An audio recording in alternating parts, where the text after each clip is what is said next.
This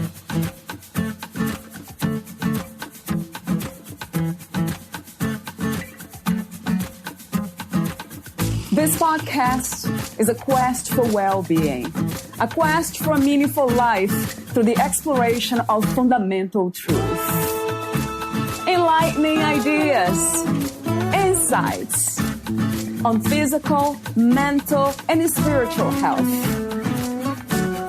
The inspiration is love. The aspiration is to awaken new ways of thinking that can lead us to a new way of being well.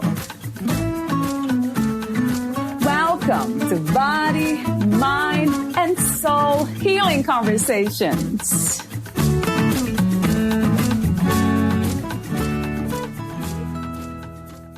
Recent research into the healing potential of psychedelic substances has sparked a resurgence of interest in LSD, mushrooms, and other mind-expanding psychotropic substances.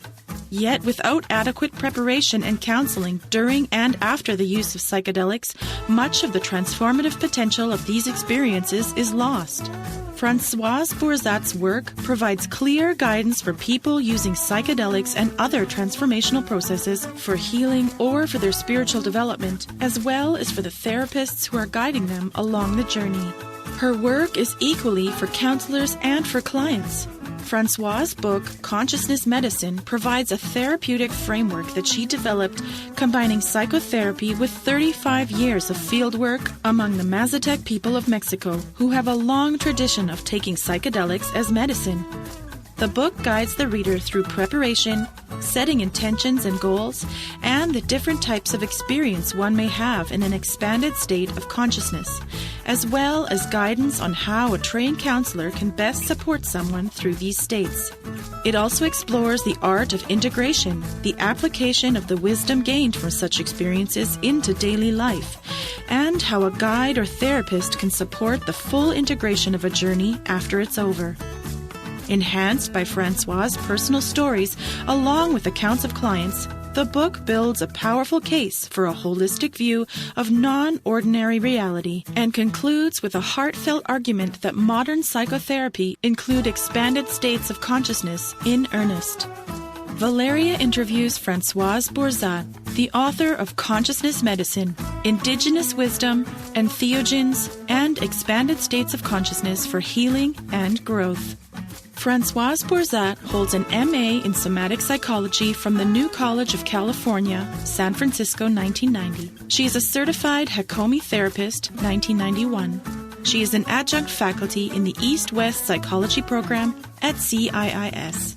Since 1987, Françoise has apprenticed with shamans and healers in the U.S. and Mexico. In the last 20 years, she has traveled with groups to Mexico, incorporating her counseling practice experience with her knowledge of expanded states of consciousness, where she partners with Mazatec healers in sacred mushroom ceremonies. She lectures internationally and she leads trainings in the U.S., France, Lebanon, and Israel. Her book, Consciousness Medicine, North Atlantic Books, showcases her decade-long knowledge which bridges indigenous practices and Western psychology. Here is the interview with Francoise Bourzat.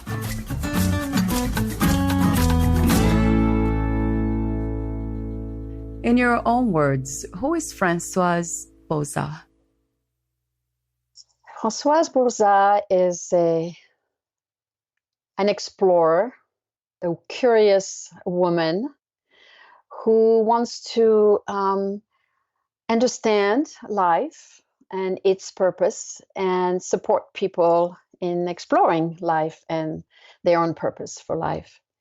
I am French, and Françoise is a person of great interest of other cultures and of ways that other cultures are living life, creating life, creating collective, expressing life. So that's how I would describe myself on a personal level. Of course, professionally, I have all kinds of other description, but on a personal level, that's where I would say. So, before we talk about some of the topics in your book, consciousness, medicine, indigenous wisdom, entheogens, and expanded states of consciousness for healing and growth, I have a few warm up questions, as I mentioned off record. So, the first one is a general question about life. What is life to you, Françoise? For me, life is a gift, an amazing opportunity to sense with our five senses the world and the beauty of the world, the texture of the world. It's also an amazing gift on the capacity to love and be loved and share human connections, creating collective communities and interactions. So life is a passionate aspect of being incarnated and a wonderful palette of creation and expression. And what would you say is the opposite of life? Fear. The opposite of life is fear, is contraction, holding back, holding in, woundedness that is not being healed, that creates a blockage for life's vitality to move through our physical body and emotional body. What is consciousness? What is that we call consciousness?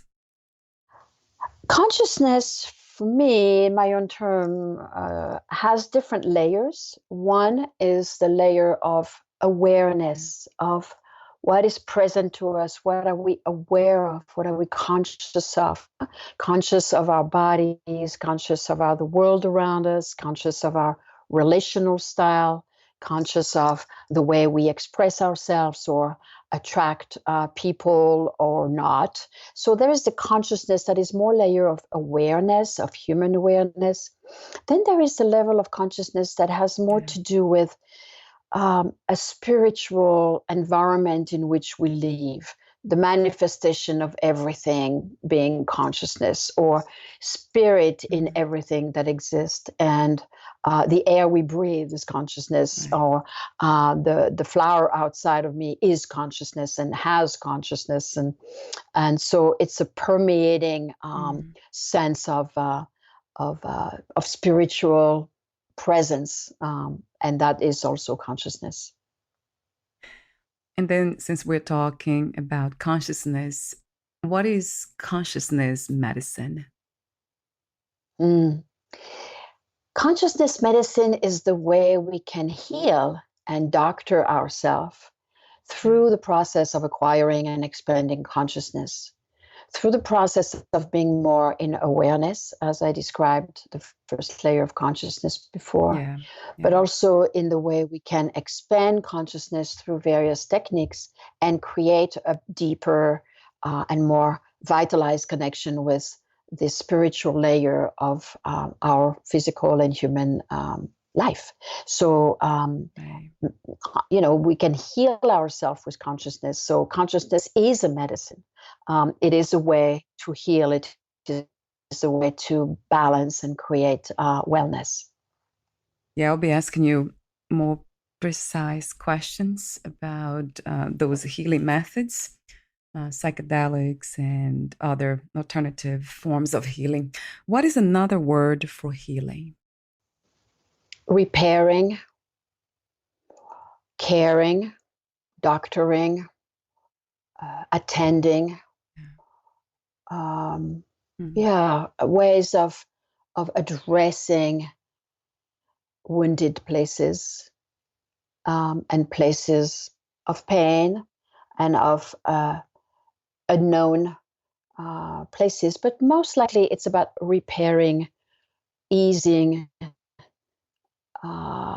wounds, leftover woundedness. Is that done, generally speaking, with the being conscious or expanding consciousness? Would you say both? I would say both. I think that knowing our wounds is the first stage of healing. knowing who we are, knowing in awareness what we are trying to repair, understanding the patterns that are here in us that are preventing us from living the life we want, or the joy we have, or the vitality we can have. So I acknowledging and identifying the woundedness or the pain is the first layer, and then addressing this through various techniques that can be just talking to a friend, of course, which is normal consciousness, or receiving a massage or changing one's diet. I mean, there's a lot of level of addressing a wound that can be done on this very level of consciousness and support. And then there is the other layer of expanding consciousness through various techniques that can approach the wound in a deeper manner and a more holistic manner. And by doing that, really creating a different thoroughness of healing and a more complete aspect of healing. I'm wondering if there is a direct way of healing the traumas and the wounds by deepening this understanding that there's nothing to be healed, that everything's perfect as it is. I guess this is a philosophy with the Zen Buddhists. I do believe that it's possible. I do believe that ultimately the situations that we go through in life, either as victims or as situational, cultural challenges, are ultimately what they are: challenges for growth and challenges for waking up and reclaiming a place of expression and of life. So I do believe that there is a purpose. However, for a child who has been hurt or violated, there's a phase of acknowledging the pain and acknowledging the heaviness and the fear and the woundedness that is important to also be in the holistic aspect of acknowledging everything that is, including those aspects of the young self, which doesn't have the capacity to understand that everything has a purpose, And so we need to hear the different ages present in the person. That's a very interesting perspective, and from my own experience, it resonates true. That even though I was trying to go in the direct way, everything's perfect, but that created this mantra of illusion in a way, because the body was still in need of repair, as you call it. At this time, what do you think is the world's greatest need, and what is your vision for a new reality? That's a wonderful and big question. I'm going to try to express what's present for me right now in this time, right? So I think that the great need of, or the great wound of society at large is isolation, is the feeling that we are not connected, that we can be, in America or in England or in Europe somewhere, and that what's going on in Thailand or, a corner of China is not mattering to us or not really impacting our life. And we just are in the process of seeing how that's not true, and how everything that happens anywhere on the planet is really affecting all of us or creating potentially a disastrous situation for all of us. And that we are ultimately, for better or worse, connected, and that this is the realization and the disease and the realization, right, that we are connected even though we feel we are not connected. And so the principle of isolation is an illusion. We know that when we are, all of us, like you are and I am, leaning or addressing, what can be healed and how can we create more harmony in the world, right? But a general mentality is that countries or cultures are so separated that they don't impact one another. And so the vision they have for this healing is, again, what we are going through, which is a painful yet superb in its magnitude, not in its happiness, but in its magnitude, a massive lesson in connectedness and how we can hopefully be really taking stock of the fact that we have had an illusion that we were disconnected and now we're not. And so going forward, how do we realize that the way we treat animal impacts us, and the way we treat the planet impacts all of us, and the way we travel impacts all of us. International travel impacts all of us. And so the harmony that or the healing, or the, I don't know if strategy, but the plan that I would have for the future is an ongoing communication and ongoing dialogue between different cultures and different places in the world, where we could really listen to one another in a deeper way. And, what's been going on right now in the demonstration and protest around racism and inequality is really also bringing that. In the feeling of injustice is starting to be intolerable in this country, because people have a capacity to have a voice without being completely, oppressed, which is not the case in many other countries.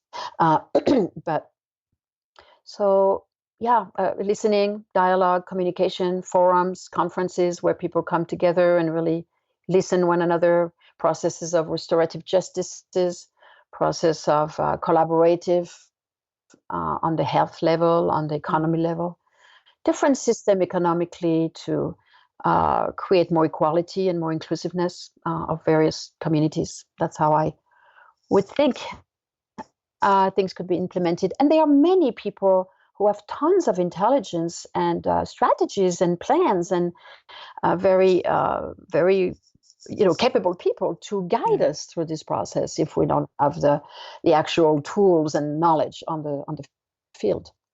Makes me thinking about this idea of being open and more receptive. And that also brings me to another subject of the masculine energies and the feminine. This is what we are talking about, the dualistic reality. So is there something that is also needed in a way, this shift more to the feminine than staying with the masculine ways? Mm-hmm. I do think that, and I have it's not a joke, but it's a saying, that I say with some friends of mine, men and women for that matter, that men have had their shot at trying social life and they failed at it miserably. So we're going to give the women a chance, because men are not doing a very good job, and we can see the results of their catastrophic mentality. So maybe it's time to give the women a chance to restore balance and restore care and restore listening. And I think that the feminine energy and the feminine energy has a different capacity, a unique capacity to be in tune with ebb and flow, with by virtue of what our bodies as women is going through every month, and then the gestation of babies and the caring for new life is a gift, is an intrinsic quality that of care, of nurturing, of attentiveness, of patience, of resilience and steadiness. That is really quite a feminine quality that ought to be harnessed now, ought to be brought to the front of this dialogue. I think also the process of, I said the process of patience, but the process of listening and letting things sit for a better process internally. There's a certain time factor in the way women tend to process information and sort of gestate the information almost on an instinctive and intuitive level.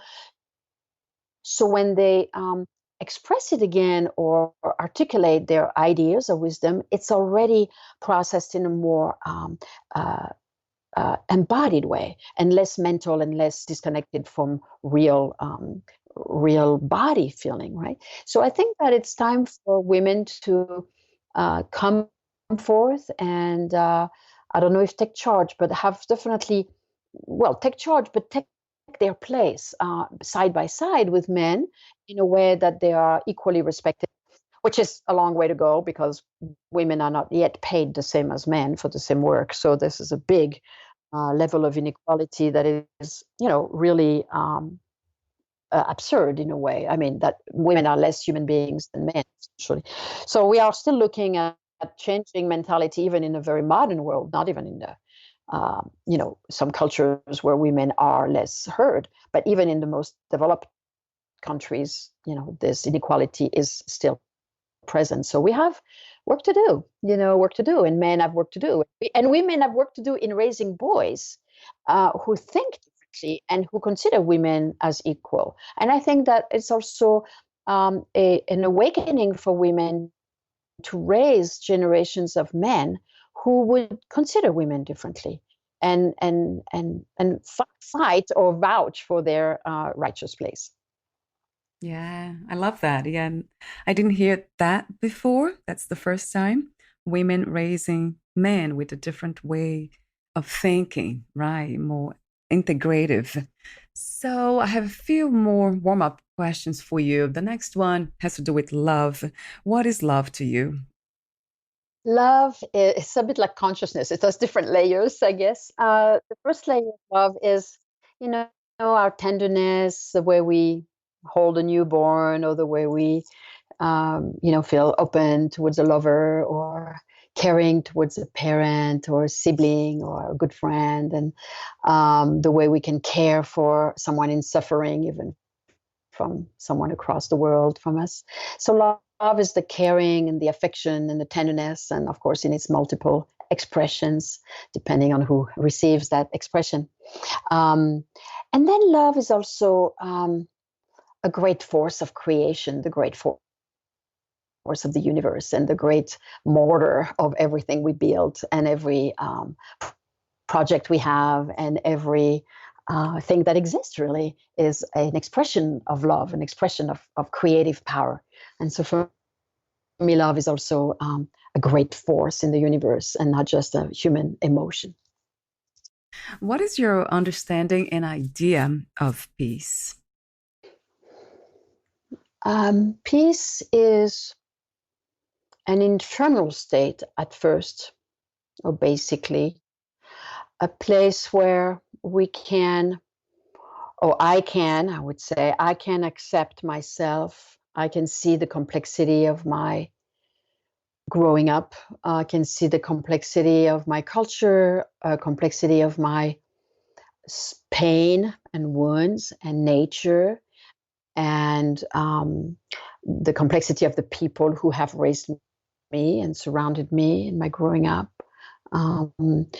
And accepting all this, seeing all this for what it is, for what surrounded me, what I am on my, like I say, nature level, and accepting myself and accepting my limitations, my frailties, my mistakes as I express myself as a child, as a teenager, as an adult, the things that I do that are expression of my complexity and woundedness or my greatness. So accepting all of myself creates a state of peace inside, a state where I'm growing. I'm not, lazy on my personal development, but I still accept myself in this present moment as I keep discovering myself till the day I die. So peace for me is that on a personal and personal basic level. And then going outward, peace is also the way I address people. My inner peace then gets articulated in the way I address people with sensitivity, with care, again, through love. And then peace is a state in the world or in some nations or amongst the human family at large, which is, going back to listening to each other and the sense of dialogue, where once we hear one another, we can accept and see and know and ultimately care. And then there is some peace that is possible. I love the way you connected the word peace to inner peace and accepting ourselves. Yeah. So my next question, what, where, and who is God to you? For me, God is the equivalent of consciousness, the equivalent of spirit, the equivalent of being, as a force of creation, um, as a place in the world, in everything, and in myself that fuels me with the vitality I need to be an incarnate human being. So God is not something outside of myself, but infused and imbued in everything that exists, including me. So when I connect with God around, I can feel inspired if I'm in a place of despair and disconnect with myself. And when I'm feeling quiet and contemplative, I can connect with God in myself and the way it illuminates and inspires me for my creation and expression of love.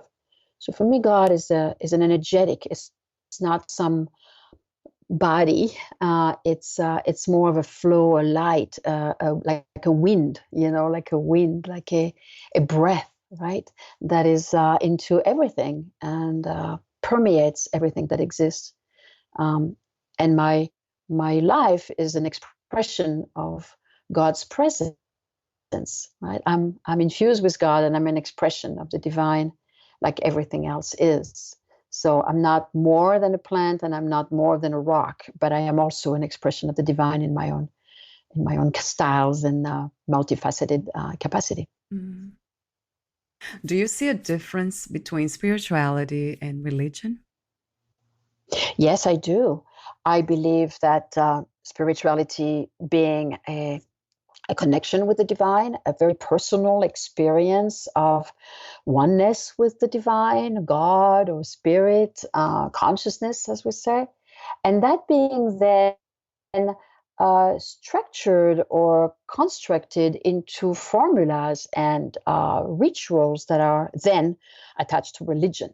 So various religions are ultimately speaking of the same thing, except they have different frameworks, different rituals, different dogmas, and can be differently limited in their expression of spirituality or how they contain or create context in which spirituality is brought forth. So going to a temple, a Buddhist temple, and sitting in the while the monks are singing sutras, is a very transporting experience of spirituality within a certain context of a religious practice.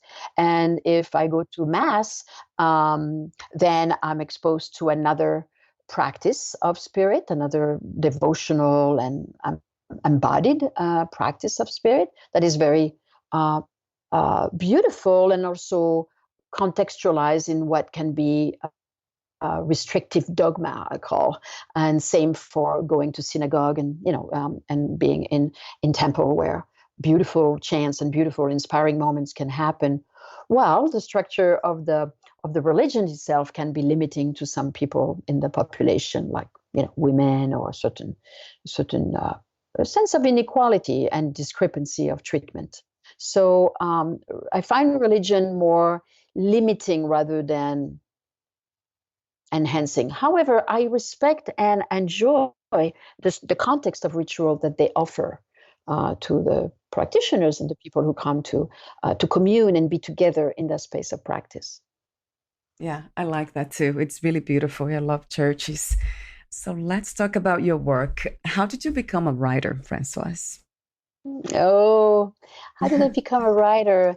Well, I didn't know I was a writer, so I want to say that I want to give a lot of credit to my co-writer here, Christina Hunter, who helped me a lot put in page and in the right way of flowing with this narrative. And so we are the writers. But what made me a writer was the curiosity of really bringing to the world, or making available some of my reflections of what I had observed and worked on and taught in different formats of trainings and academic setting and conferences and like that, different ways I had presented my work and my way of approaching healing. It became clear that there was a certain narrative that was sort of worth it to share with the world and other and people at large. So I was doing some classes at an institution in California, and some students decided that it was a good idea for me to transcribe my lectures. And so Christina came on board and said, I will help you. And so we started this process of documenting sort of my narratives. And that made me a writer, which was a wonderful process and very, it was a kickstart into my ability to really communicate in writing, and because I was much more of a speaker. And so it's been interesting to see how becoming a writer is a process in and of itself, and a wonderful one. Stay with the topic of writing. What was the initial intention of writing your book, Consciousness Medicine? Well, the impetus and the message was that I wanted to communicate to people that we as human beings have the capacity to heal ourselves, the capacity to know ourselves, first of all, and to heal ourselves and to balance ourselves. And that furthermore, we have the birthright to practice various techniques that can expand consciousness. Because in the world of almost like mythology, the idea of going through a hero's journey or going through something really meaningful and transformative and sort of an ordeal, right, is a ritual that has been part of First Nation practices for millennia. The fact that people have been really connecting with deep place of themselves through various techniques of dancing, of meditation, of isolation, of many different meditation practices, and sacred substances ingested, has been practiced forever, everywhere in the planet. But because of the industrialization of our world, we have lost sight of this practice of transformation and going into adulthood and going into deeper access of ourselves. So I wanted to name that, this is a human experience. This is a normal human experience. It can be safe, it can be intentional, it can be transformative, it can be expanding and giving us more connection with various facets of ourselves that are so rich and so enhancing of human life. I have some questions for you about psychedelic substances. But before that, let me ask you another question. Talk to me about somatic psychology and Hakomi therapy. Yes. So somatic psychology is a psychological science that studies the way human beings organize their emotional experience on a physical level. So the way we feel anger, the way we feel sadness, the way we hold stress, the way we carry distress is all in our bodies. The way we hold trauma is all in our body. It's not a mind process. It's a very immediate and embodied process. And somatic psychology is a psychology of the soma, of the body. And so it's fundamental for me to be able to include and address the way we carry our emotions, we carry our history, and we carry our wound and healing potentially in a physical form. So I'm very interested, because otherwise it's a verbal dialogue that it stays in the mind and in the intellectual level, and it doesn't really land literally in the body. And until things are really acknowledged on a physical level, we don't really process things. This is our memory bank. This is where things are stored. So we need to really pay attention to the way the body is included in any psychological process. So that's somatic psychology. Hakomi psychotherapy is a technique that was funded in the early 80s by a man named Ron Kurtz in Oregon in the United States, who blended basically processes of somatic psychology, just as I just described, with mindfulness, with principle of various movement of somatic intelligence, like Feldenkrais practice, which is a body work practice which engages the nervous system while body is manipulated on a massage table, essentially. And so and Gestalt therapy, which is a very interesting process of psychotherapy. And so Ron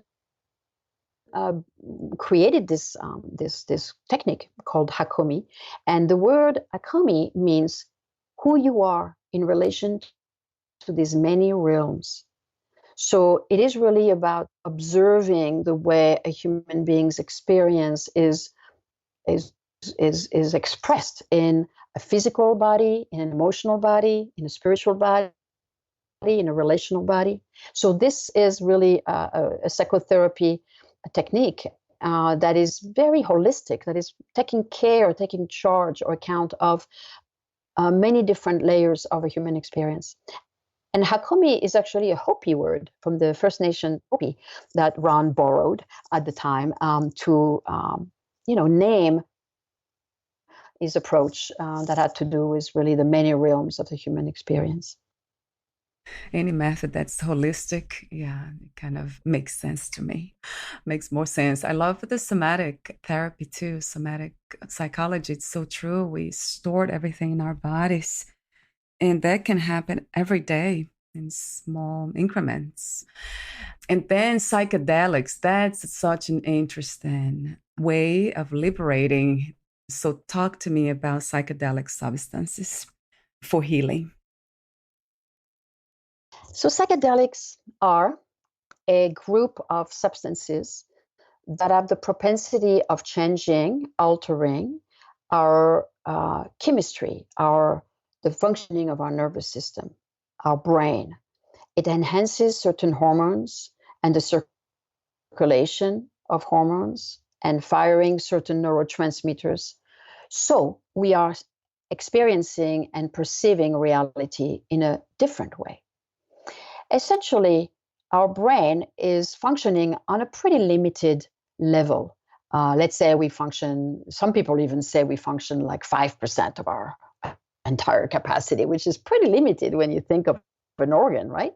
And when we are ingesting psychedelic substances, our brain functions on a much higher level, probably like 80%. So essentially, we are accessing more potential perception once we are on that altered states with the psychedelic. Psychedelics have been used in the world through First Nation people in Africa, in Southeast Asia, in the Americas, in Europe, in the old centuries, and has been part of society for many, many centuries for healing, for resolving, for exploring, for spiritual enhancement. And it was part of many Indian practices, Persian practices, certainly Aztec practices, and South American practices. It was part of what the quote-unquote witches used to practice in old Europe. They used to work with many different plants, including fungi. And so psychedelics now are sort of have been seen as weird and very dangerous and very, scary. And they're not. They just need to be taken in responsible hands and intentional hands, and the way they were in this First Nation through rituals and contexts that made them very sacred and very special. And so, those were the old days. And then, we know that in the 60s, the psychedelics came back in the United States through LSD and mushrooms and various substances that started to be back on the market, so to speak. And the war on drugs happened, and the Vietnam War happened, and everything got folded in and shut down and forbidden. In the last 40 years or so, well, maybe a little less, maybe in the last, since 1990, I should say, so 30 years, there has been an interest returning into the topic of psychedelics because scientists, doctors, university professors have started to reconsider psychedelic as potential treatments for various symptoms, various affliction of the human body and mental state. So there has been an interesting study, and some government-approved studies have taken place in various university and hospitals with great success. And so we're seeing a renaissance or a rebirthing of psychedelic interest, as well as a destigmatization of what those sacred substances offer and are. In mainstream, in a kind of a grassroots level, there's a lot of work in decriminalization, in some states legalization, in various countries that are now offering retreats where some substances are legal depending on their location. So there is a renewed interest in psychedelics right now, which makes me hopeful that there will be a different mentality and developing towards the way to handle them best. Who needs psychedelics? Like, in what cases is that necessary? Your last word is the most important here. When is it necessary and when is it not necessary? So it can be necessary or optimal or very potent, I should say, for some people who have PTSD, post-traumatic stress disorder, due to rape, due to war, due to car accident or trauma in their family from the past or the present. It's very useful for people who are extremely depressed, or extremely anxious, people who have addictions due to trauma or due to family addictive patterns. So those psychedelics are, I don't know if necessary, but they're very, very potent and very helpful in those cases to really address and treat aspects of suffering, of human condition that is really painful and really debilitating for some people. And then there is the people for whom it's not necessary, but it is enhancing. So there is what we call the healthy normals. People who are not necessarily crippled by trauma. Everybody has weird stories of the past and weird, everybody has gone through some pain and some difficult background. Nobody's immune to pain, but people who are functioning well, people who have well-adjusted, people who have families, and people who have, you know what I mean? I mean, it's not because you have a family that you're well-adjusted, but, have the power of creating a life that's fairly balanced and fairly happy. And then they're attracted to psychedelics because they feel like there is even more to life, a more broadened spiritual dimension, or a bigger sense of belonging to the collective, or wanting to discover a sense of purpose to participate to the collective growth and peacemaking, right, that we were talking about earlier. So there is a hunger for meaning and participation that brings people to psychedelics for a deeper inspiration. Would that be safe at that level for those who don't necessarily need it? The first question, actually, it is that legal? Well, most substances are not legal. The one substance that is legal, I think, in most of the states in this country is cannabis. And otherwise, the other substances are not legal here. Maybe some unregulated substance may be accessible and allowed. Otherwise, substances are legal in some countries. In South America, the ayahuasca, which is a brew made of a leaf and a vine, is a part of their traditional practices in the Amazonian basin. So it is legal there, as well as the mescaline-containing cactus named San Pedro in South America, which is also part of their traditional practices, and as such is respected and allowed. In Mexico, there is the practice of peyote, also a mescaline-containing cactus belonging to the Huichol tradition. And then the mushroom practice, which is connected and belonging to the Mazatec tribes of southern Mexico. And these tribes and these indigenous populations have had the practice of the sacred medicines for many hundreds or sometimes thousands of years and have continued to practice this rituals. And so for them, it is a spiritual practice. And as such, it is part of the constitutional right for them to practice those. So they welcome visitors and foreigners to partake into their ceremony and to explore those psychedelics in a legal and safe way. And generally, I said generally because I can vouch for everybody, but generally those traditional practices are done well with a great respect and a great sense of honoring of the medicine, and it's led by skilled practitioners and people of that tribe who are very steeped into this practice. So in that way, there is safety. People who are wanting to grow and expand consciousness for, inspiring reasons, as I said before, are also going to this traditional context to have experiences. Now, we know that there is, of course, in this country, even though it's not legal, and I'm not condoning that, but there are people who are practicing and on their own, amongst friends, or sometimes with some people sitting for them. I mean, there is a certain culture in this country which has led to the decriminalization process, right? Where people want to claim the right to have access to some of this natural compound in a less criminal fashion. So there is an interest in the population to have practices without having to travel to foreign countries, and either they don't have the money for it or the connections for it, and so they're trying to explore on their own as safely as possible the substances that they think would be enhancing their life. What was your experience with psychedelics? In my book, I talk about this beginning for me because I was carrying a lot of trauma and a lot of, beginning of life challenges from my, parental, environment and culture that left me with a feeling of insecurity, a feeling of hesitancy about my life, and a feeling of fear, really, of safety in the world.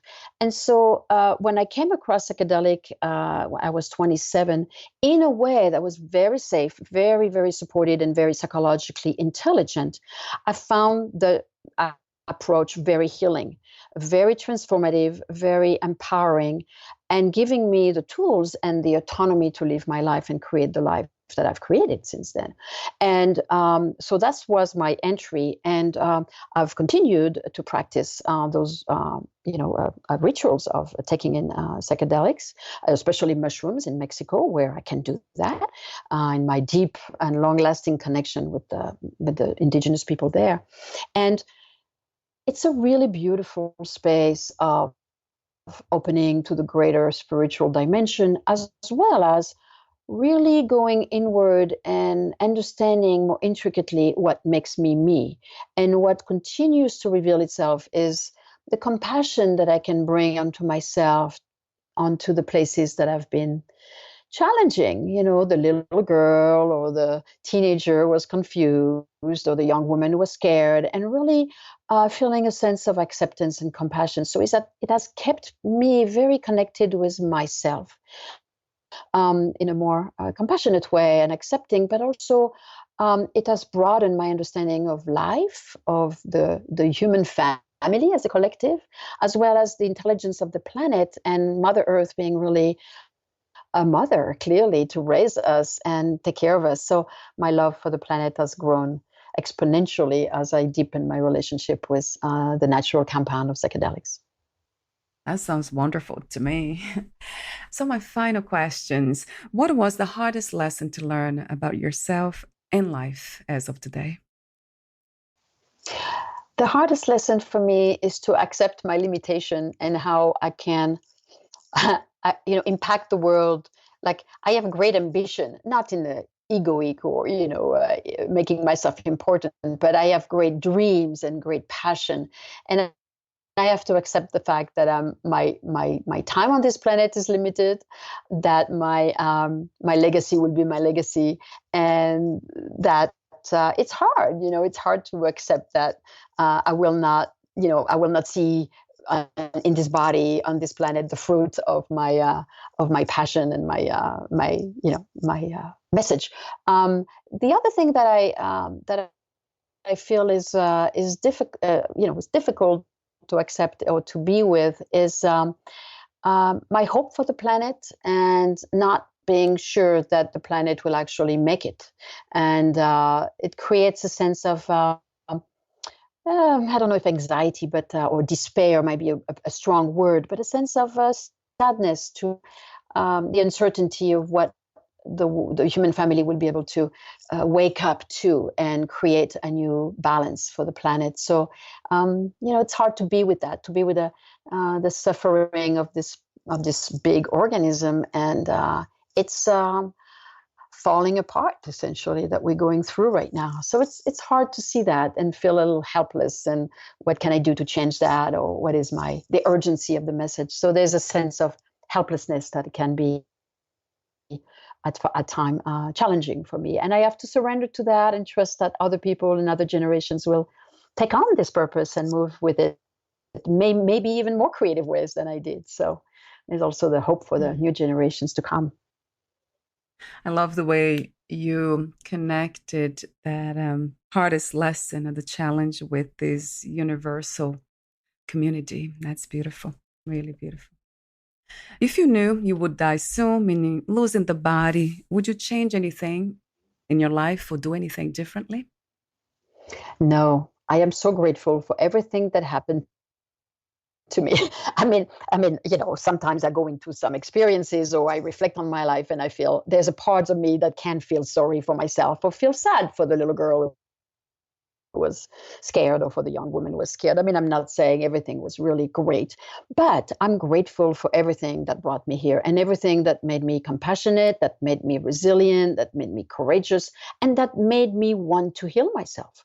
If it was not for those hard experiences and the legacy of them and the contraction of fear that I was carrying, I would not be in this business and I wouldn't be in this track of consciousness and healing and supporting other people. So it was my suffering that led me to my healing and my wanting to share that with others. So there's nothing I would change whatsoever. What are 3 things about life you know for sure as of today? 3 things I know for sure. Yeah. Well, the first one is we as human beings have the power to create our life. We have the power to heal. We have the power to decide and to make what we want. Secondly, the message is, the invitation is, stay present to what surrounds you. Stay in admiration, in awe and wonder, and in receptivity to the beauty and the love that surrounds you, which will inspire beautiful and loving actions. Thirdly, the only answer is love. The only answer is keep love in your heart for yourself, for the people you love, and extend that love to the people that you, quote unquote, don't love. And extend yourself to create the world that you want to create through love. Thank you so much for your wisdom, Françoise. You're welcome. You're welcome. Where can we find more information about you, your books, products, services, and future projects? So my book, Consciousness Medicine, is definitely a way to hear about my narrative and dive into my work more. And then people can go to my website, which is www.francoisebourzat.com, which you'll find, I'm sure, on your podcast resources. And so my website offers many different things, including some video blog and online courses and articles and many podcasts like yours, Valeria, that have been part of, fortunately. And so people can hear some more of my thoughts and participate to the work that I offer online through my courses. Thank you so much again, Françoise, and we'll talk soon. Thank you. Bye for now. Thank you for listening. To learn more about Francoise Bourzat, please visit her website, francoisebourzat.com. To learn more about this podcast, please visit fitforjoy.org/podcast. I want to thank the Patreon members Lawrence McGrath, Mark Basden, Terry Clayton, and Aidan Bickrock. Thank you again for listening, and bye for now.